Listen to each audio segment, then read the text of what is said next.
So if we are going to observe the trend from moving point A to point B and then to point C, let me change the page. From point A to B, we are going to sacrifice 1 unit of robots to get 1 unit of pizza. But from moving point B to point C, we are going to sacrifice 2 units of robots, and that's huge loss because 2,000 industrial robots are going to uh, what you can say they're going to produce more of the consumer goods for tomorrow. So it's a better choice for today to go for more robots for today. So it's a big loss. From moving point 9 to point 7 on the y-axis, we are going to lose 2,000 robots, and that's not a good thing. And these 2,000 are being sacrificed just to gain 1 unit of increase in the pizzas, and that's not good. And when you are moving from point C to point D, it's a more larger or bigger loss, in the sense that you are going to sacrifice 3,000 units of robots. 3 units, 7 to 4 means 7 minus 4 equals to 3 units. You're going to sacrifice 3 units, and 3 units is 3,000 robots. So you're going to sacrifice 3,000 robots for one more unit of pizza. And again, that's not a good choice. So we have to make a choice, and that's because what we have learned in the previous sections is, if you go to this society's economizing problem, is that you have to allocate the resources to the right combination of the goods and services mostly being required by the society, so that most of the economic wants should be satisfied. So whatever you're going to choose, that's going to obviously that's going to shake the factors within the economy, and obviously they are going to change things for the requirements or the necessities that are going to be either fulfilled or they're going to be left out. So that's if you are moving from point D to point E, you're going to lose 4 minus 0 means 4 units of robots to gain one more unit of pizza. This is a worst choice. You're going to sacrifice the most from point D to point E. So let's go back to this thing. So a law of increasing opportunity cost simply states that if you're going to opt for one thing, you have to sacrifice the other. And whenever you are sacrificing the other, the uh, uh, the uh, the the timeline, or you can say the choices that you are having, they are going to cost you more of one product to achieve less of the other product, because all of the factors of the production which are applicable, which are basically available within the economy, that are producing those goods and services which you are going to sacrifice, they are not 100% adjustable to the other object. If someone is a computer programmer and you are going to place that person in the agriculture field, that person may not be a very good harvester, obviously, because the technicalities and the resources and the expertise of of the person you are allocating to the agriculture part, agriculture sector, is not suitable for that. And if you're going to allocate a person who is harvesting in the farm, and you're going to allocate that person to program a certain thing, again, that's not a good choice. So that simply means that the resources, the human resources, in this case I have discussed about the human resources. If you're going to interchange the human resources, they are not 100% adjustable. So that's the basic logic behind this thing. So that simply means that there are certain things which are going to be traded off for the option A to option B to option C to option D and option E. And whenever you are going to do this thing, the opportunity that you have to forego for the adoption of the other thing will be costing you more and more. Let's move further. Optimal allocation. Optimal allocation. What else we are having? Optimal allocation is basically concerned with the um, with choosing a specific point that's most suitable for the society, in such a manner that we are not going to lose too many of the capital goods, and we can satisfy and with that we are going to satisfy most of the economic wants or the needs of the society. So that would be the optimal allocation. That's the basic concept behind the optimal allocation. So how we can say that we have achieved this thing, or which of the points in the previous figure this one, which one of the point is the best one to be adopted. So we have to look for certain things, and those things as marginal cost and marginal benefit. As much I remember, it's already being discussed. If not, I'm going to explain it. I have checked the previous lectures and it's being discussed. The marginal concept, the concept of marginalism. Let me reiterate within few words. Marginal means extra in addition to the previous. So whenever you're talking about the cost, it is the additional cost that you have to pay. Or in case of benefit, the marginal benefit will be additional benefit that you're getting with the actual benefit. So marginal means extra in addition to the previous. So marginal cost is additional cost, and marginal benefit is additional benefit that you're going to have. So what would be the point that you are going to adopt from this A, B, and C, A, B, C, D, and E? That would be the most suitable point. So the answer is, the most suitable answer is where the marginal cost equals the marginal benefit.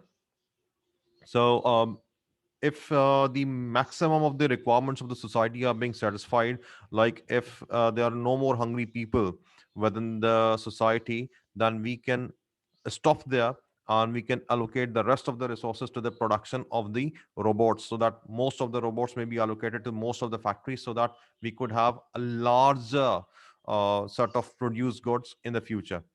So that would be the most suitable thing. So let's see what this says. Optimal allocation. Let me go back. Let's read few lines from here. Of all the attainable combinations of the pizzas and industrial robots on the curve in figure 1.2 that we have been discussing, which one is the optimal? That's the best. That is, what specific quantities of the resources should be allocated to the pizzas, and what specific quantities should be allocated to industrial robots in order to maximize the satisfaction. And the most important thing is we should try to satisfy most of the requirements of the society, and still we can save certain resources that can be allocated to the production of the capital goods. So in the previous section we have discussed the concept of marginalism. The second paragraph states that recall the economic decision center on comparisons of the marginal benefit and marginal cost. Any economic activity should be expanded as long as the marginal benefit exceeds the marginal cost, and should be reduced if the marginal cost exceeds the marginal benefit. The optimal amount of the activity occurs when MB is equals to MC. That's the marginal benefit equals to marginal cost. Society needs to make a similar assessment about its production decision. So that's how it works. And that's the concept of marginal benefit and the marginal cost.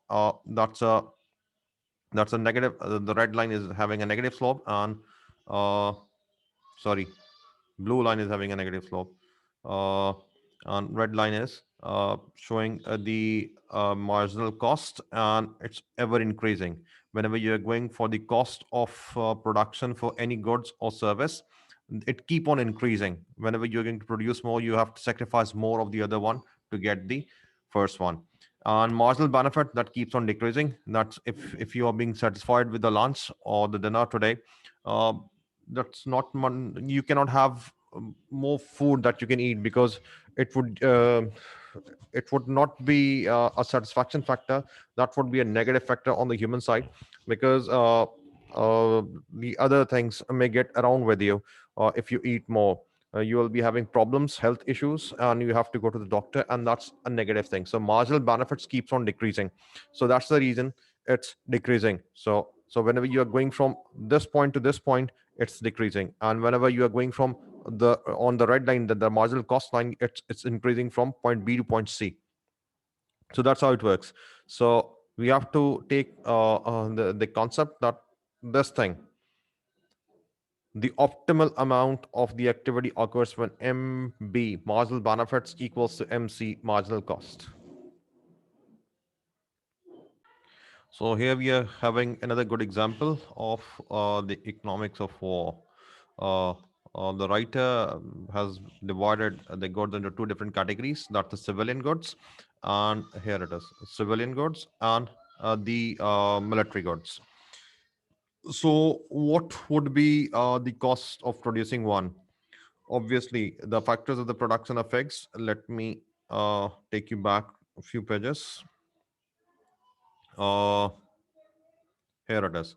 We are having full employment. We are having fixed resources. We are having fixed technology. We are having two goods. That's the uh, civilian goods and the military goods. We are having fixed technology for today or a specific period of time. The technology is being fixed, and we are having fixed resources. It's not going to increase today or a specific period of time. After that, it may get increased. The land remains the same, but you can have more capital goods for tomorrow, but by investing more in the capital goods today.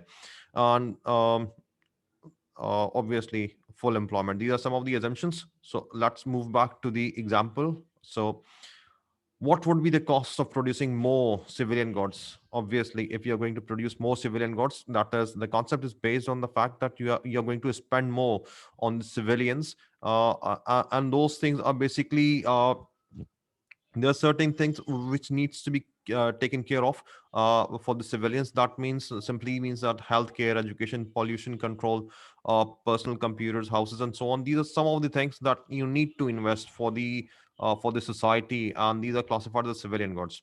So if you're going to produce more civilian goods, the persons who are living within the country, within the boundary, they are going to be satisfied more. They will be healthy. They will be more educated. There will be a pollution free environment, and obviously all these things count on. And but what's the output? The output is less military goods. So can any of the country around the globe can sustain in such a competitive environment, in a competitive environment, they are going to sustain, what are the correct words? Let me reiterate this thing. For any country to survive in the globe, they must have a good military power, and for that they have to invest in the skies, that's the air force. They have to invest in the seas, that's the naval force. And obviously they should have scientific equipment with the armed forces, that's the army. So for that they have to invest more. So if you're going to invest more, if any of the country is going to invest more in the military goods, obviously the cutoff will be at the civilian side. So there will be less for the health, there will be less for the education, and obviously all those things which are being utilized on the civilian side, they will be having less budget and less funds. So they are going to be, yeah, utilized in the lesser manner. Whereas the military goods, they are going to be produced more, and obviously the country will be having a superior firepower over the enemies. So what would be the beneficial point? Should we spend more on the military or should we spend more on the civilians? The concept remains the same, where the marginal benefits is equals to the marginal cost. If you're having a neighborhood that's highly aggressive, then you have to have a strong military power, you have to have a strong firepower, and you have to strengthen your armed forces. But in case if you are having a good neighborhood, there are not no there are not much differences, there are no disputes, then you can invest more in the civilian goods. So again, the concept, you have to evaluate the marginal benefits and the marginal costs. So let's move further. Unemployment, the growth, and the future.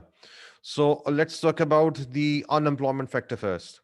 So how can we define this term, the unemployment? Unemployment is basically shortage of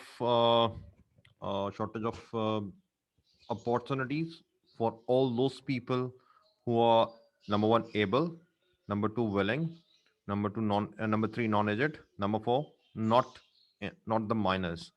If these four categories are being excluded, then all those people who are satisfying this criteria, if there are positions available in the market and they can join, then it's full employment. If it is not, then it is classified as unemployment. Even if 1% is missing or 1% of the people are not having a job, a specific job as per the requirement, then it would be classified, and then it would be classified as unemployment. And obviously it's going to hinder the growth of the economy, because whenever we are talking about the growing of the economy, there are certain factors which are being included.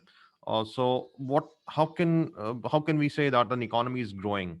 So let me take you back a few pages. Here are the resource categories: land, labor, capital, and entrepreneur ability, or the entrepreneurship sort of thing. So how these things are going to increase? Land is not going to increase, but obviously you can choose other places where you can go for the mining and you could have further mineral resources. So that would be increase, not in the land, but in the mineral resources, and they are being included in this land factor.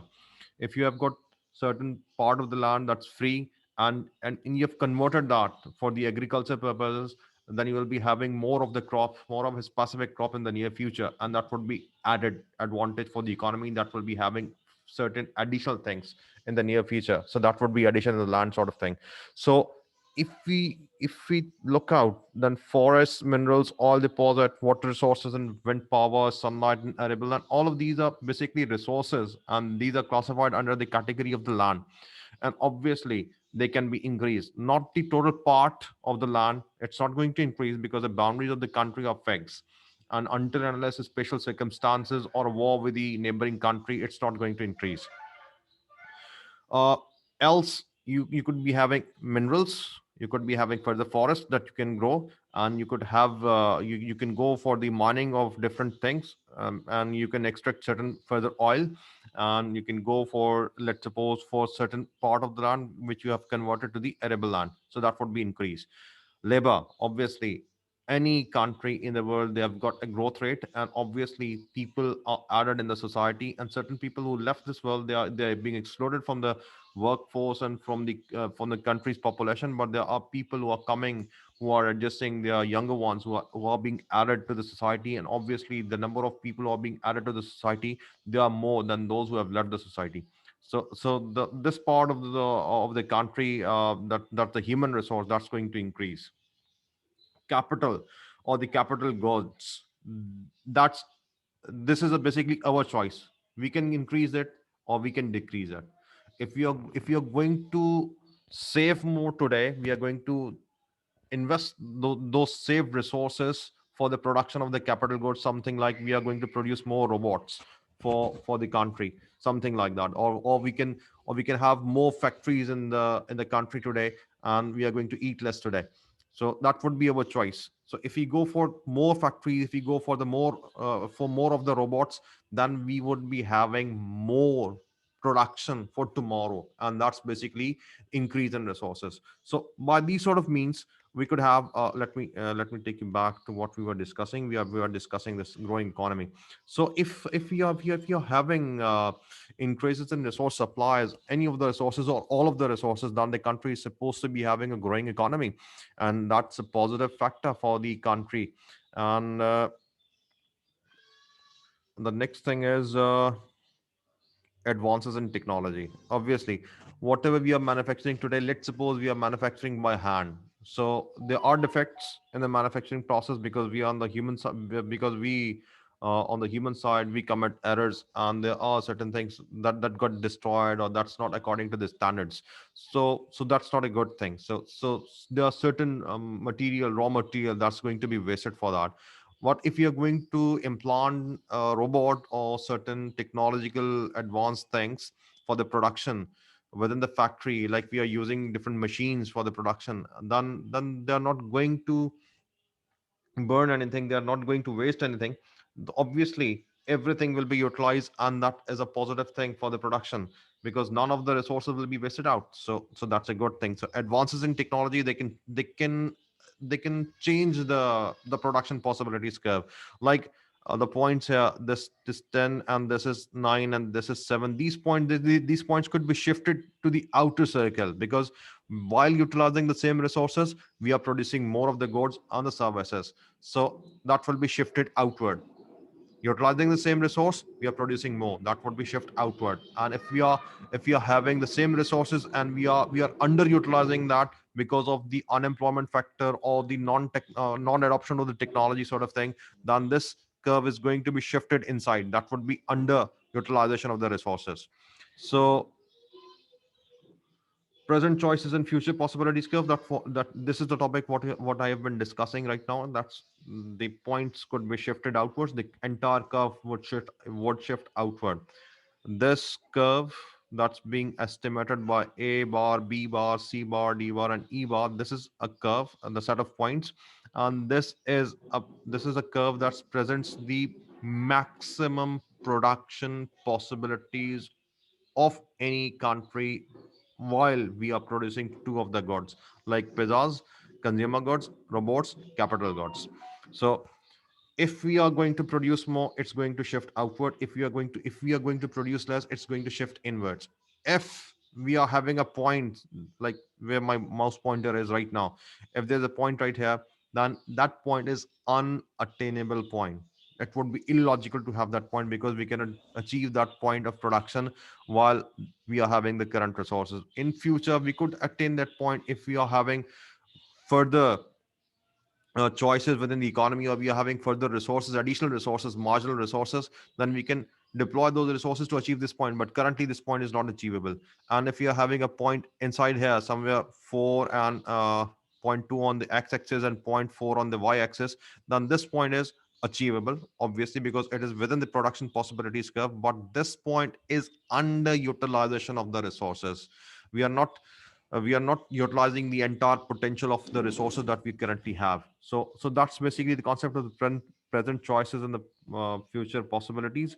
Obviously, future possibilities are, in most of the cases, in most of the countries, they are better for the future, because of the increasing in the resource, because of the increase in the resources.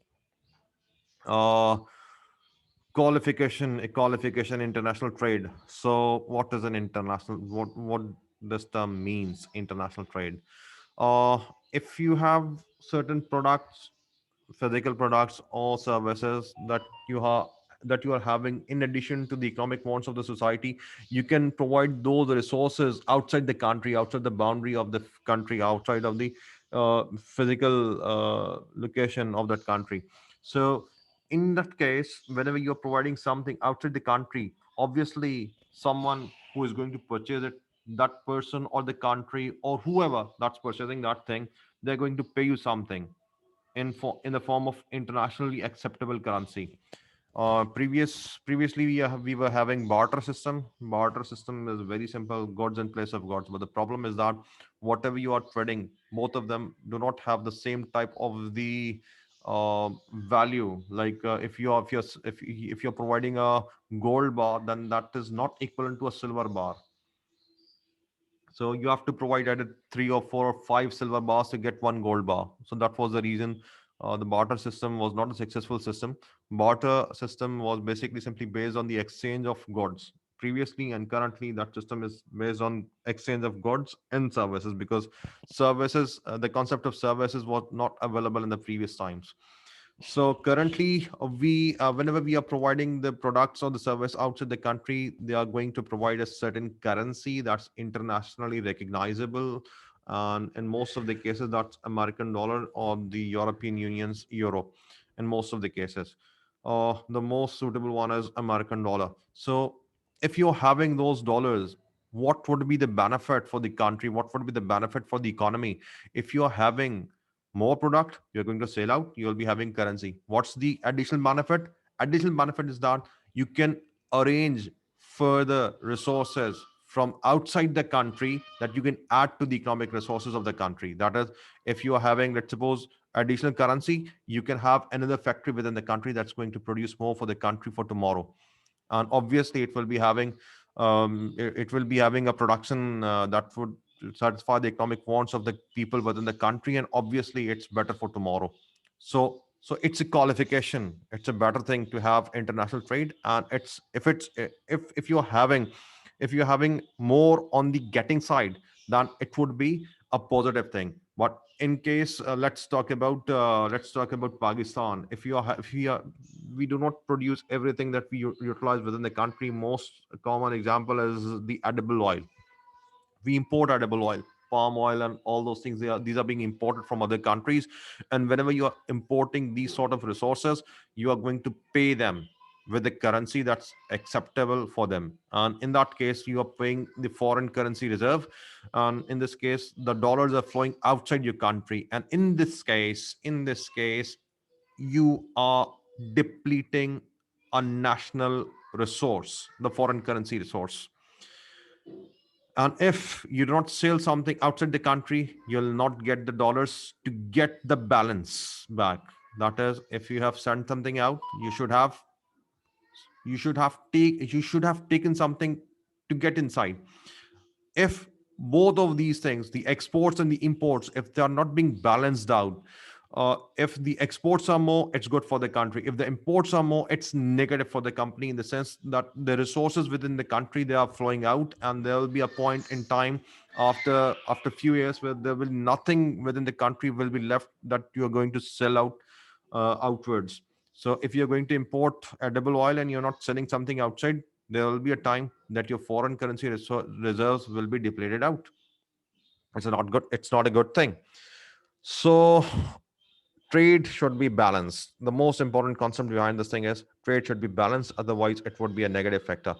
uh, and that's the end of the basic concepts of this thing.